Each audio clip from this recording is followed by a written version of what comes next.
Здравствуйте, я Татьяна, беженка с Украины.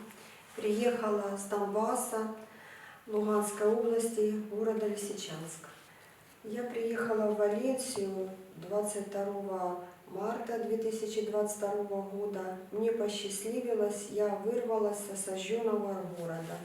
О войне я узнала 24 февраля 2022 года. Мы проснулись утром от взрыва в Северодонецке, когда начали бомбить аэропорт. Я проснулась от взрывной волны, от которой подбросила мой частный дом. Побежала к соседям и узнала о случившемся. Позвонили с работы и сказали, что началась война, и мы прекращаем нашу обычную жизнь. Мне сразу стало страшно, так как вспомнила, что пришлось пережить во время войны 2014 года. Тогда наш город был занят пророссийскими наемниками, шли военные действия, очень пострадал мой дом, район, где я живу, пришлось прятаться в погребе. Было очень страшно, я думала, у меня просто остановится сердце. Теперь взрывы были страшнее, война уже началась более другого уровня. Орудия и снаряды более высокого качества. Я не могла оставаться одна. Соседи, у которых были автомобили, уехали, и я перебралась в пригород, в Новотошковку, к своим хорошим знакомым. Там я прожила неделю, мы прятались в погребе, когда были прилеты. Наша человеческая жизнь прекратилась. Не было обычных условий гигиены, не говоря уже о еде. Затем там обосновались рядом украинские войска и посоветовали нам поменять место жительства, так как будут прилеты, и это очень небезопасно. Я перебралась в Новодружевск. Все это время я переживала за сына, который остался в Киеве, где также бомбили нашу столицу и могли его взять в любое время в тероборону или действующие войска. Также я переживала за свою родную школу искусств, в которой работала и учила детей.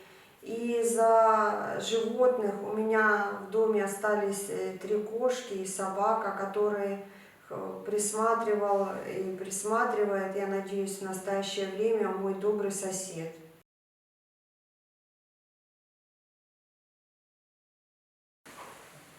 Положение усугублялось с каждым днем. Были закрыты магазины, не хватало продуктов, шли обстрелы. И мне очень хотелось выбраться с этой осажденной территории. Но не было света, газа, интернета. Сплошная неизвестность.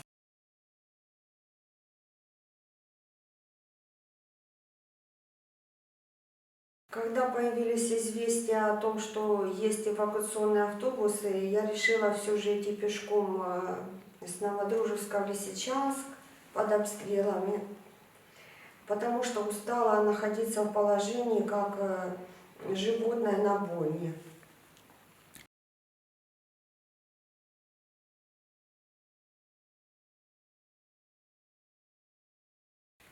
Я считаю, что мне очень повезло, так как я добралась пешком до Лисичанска, до эвакуационных автобусов, на которых нас привезли под обстрелами в Славянск, а оттуда на Западную Украину.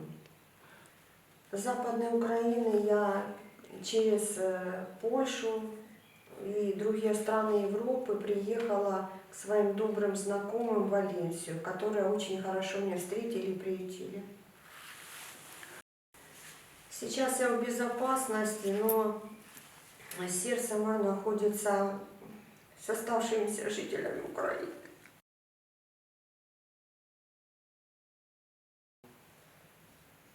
Это не придуманная история, это реальная жизнь. Я хочу знать, чтобы все знали, что это очень страшно, когда война.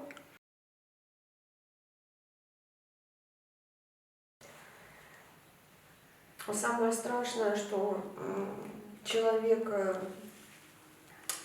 чувствует безысходность своего положения и ничем не может помочь другим в исходе военных действий, но все же надеется, что этот конфликт когда-то закончится и будет мирная жизнь на Украине. Все так хотят.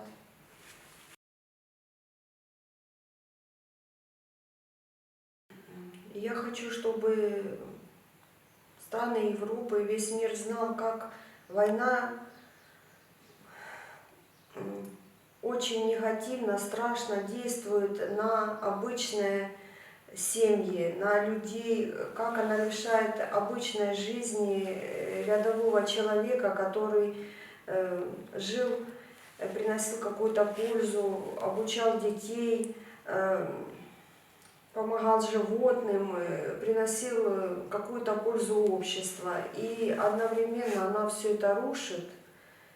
И рушит всю жизнь, все живое, все позитивное.